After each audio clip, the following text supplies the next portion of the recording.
I feel like I am literally drowning in information. There's only so much that I can pack into my head, and that's because I started on an impossible task of comparing Tina Brown's book, The Diana Chronicles, with Lady Colin Campbell's book, Diana in Private. But it's just opened up a whole can of worms for me, and so I'm going to have to unpack it in a few videos. What I'm going to concentrate on this video is the fact that we were always encouraged to believe that Diana threw Fergie under the bus basically whenever it suited her purpose, and that Fergie basically threw Diana under the bus whenever it suited her purpose.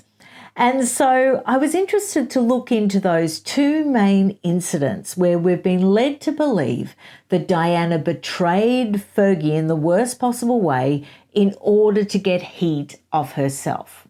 So they were the two incidents that I looked at. Now, at that time, Diana had the rug pulled out from under her when she heard that Lady Colin Campbell's book, Diana in Private, was going to be published, released, before she managed to get her book out with Andrew Morton. Now, Tina Brown in the Diana Chronicles describes that moment like this. Diana was thrown into a panic when she learned that Lady Colin Campbell's tell-all book, Diana in Private, was due to come out shortly before Morton's and might steal her thunder.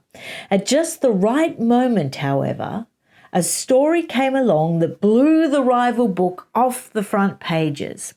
And it was an exclusive to the Daily Mail, which spelt out the fact that Sarah Ferguson and Prince Andrew were going to separate. Now, evidently, the Queen and Buckingham Palace were absolutely furious that this story leaked because it wasn't supposed to leak. There was an agreed time frame when things were going to roll out, and actually, it's even been argued that there was a chance that Prince Andrew and Sarah Ferguson may have even reconciled. But once this was leaked, once it became headlines, there was a little chance of that. Now, Diana has always been blamed for that, and they said that she did it to push Lady Colin Campbell's book, which was just making headlines all over the world, off the front pages and just shift the focus onto Fergie and Andrew. Now, this is what Lady Colin Campbell has to say about that time. So she says, the Buckingham Palace brought forward the announcement of the Duke and Duchess of York separation. And she says that's not fanciful speculation because she has a letter from Buckingham Palace to actually prove it. Interesting. So you've got Tina Brown asserting that it was Diana that did it to knock Lady Colin Campbell off the front pages, but you've got Lady Colin Campbell herself saying that Buckingham Palace, in an orderly fashion, decided to bring the story of the separation forward.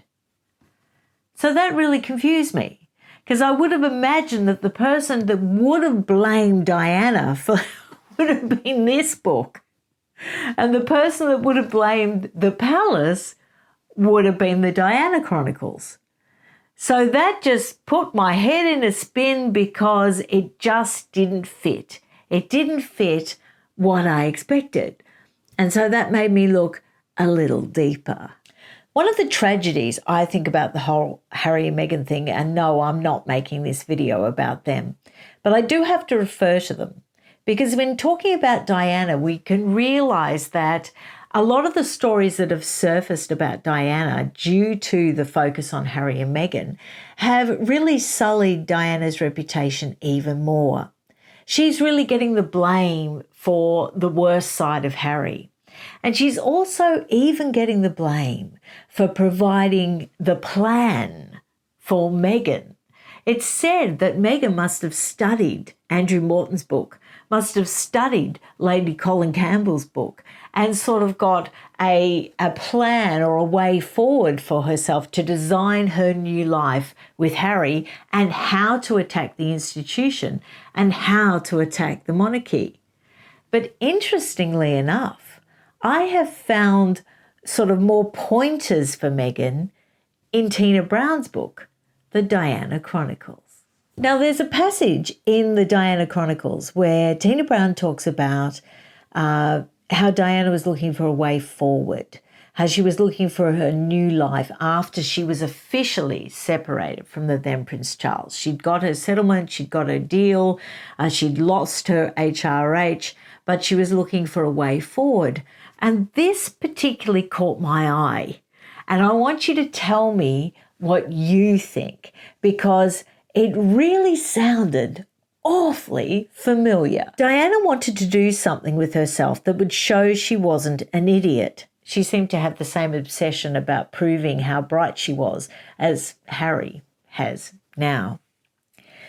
There's something, now get this was so incredibly gobsmacking when I read it. The great idea was to produce documentaries. Hello, Netflix, before Netflix existed. Documentaries like the well-received film she had made with the BBC of her trip to Angola. She was so excited about the project of filming like a documentary piece every 2 years, each one the centerpiece of a discreet humanitarian campaign. Now, isn't that extraordinary? And she was looking to partner with one of the television channels because, of course, Netflix didn't exist. Live streaming didn't exist. But it was Diana that first had that idea. The same idea that Meghan and Harry pitched to Netflix when they arrived in Melodramacito. So did Meghan actually get her ideas from Lady Colin Campbell's book, or did she actually read the Diana Chronicles? So now we're going to get on to the other instance where it's said that Diana betrayed Fergie. Now, it's around the time of the Squidgygate tapes where Diana was caught talking to James Gilbey, who was an heir to a gin fortune, and pity they didn't get together. Maybe she could have just lived her life happily sozzled. But anyway, I digress. So it's said that she actually threw Fergie under the bus, and it was her that leaked the fact that Fergie was taking a holiday with her then financial advisor, and that led to the photographs with Fergie getting her toes sucked and the whole furore and the disaster that befell poor old Fergs upon the publication of those photographs. But the convenient thing is that they took a lot of oomph out of the Squidgygate tapes that were actually published in the paper 3 or 4 days later. So they sort of really benefited Diana at the time. So Tina Brown in the Diana Chronicles says that on the 20th of August, the mirror splashed the paparazzi snaps of Fergie topless, having her toes sucked by her latest Texan business manager, John Bryan, at a villa in the south of France.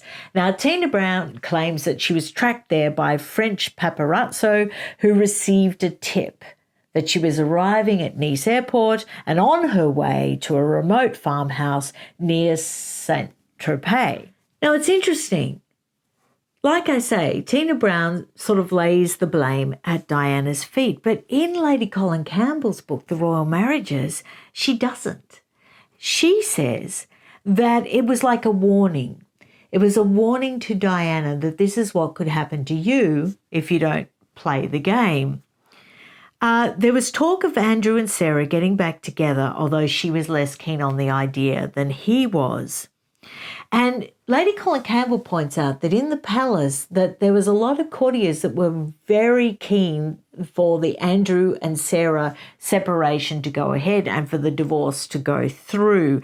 They didn't want any idea of a reconciliation. So she says, and this is a direct quote, "They then decided to offer her up as a warning to Diana, who was once more pressing for the separation she'd been so reluctant to pursue only a few short months before. The idea of Sarah's enemies at court was to discredit her so thoroughly that she could never be readmitted to the royal family as a fully fledged member."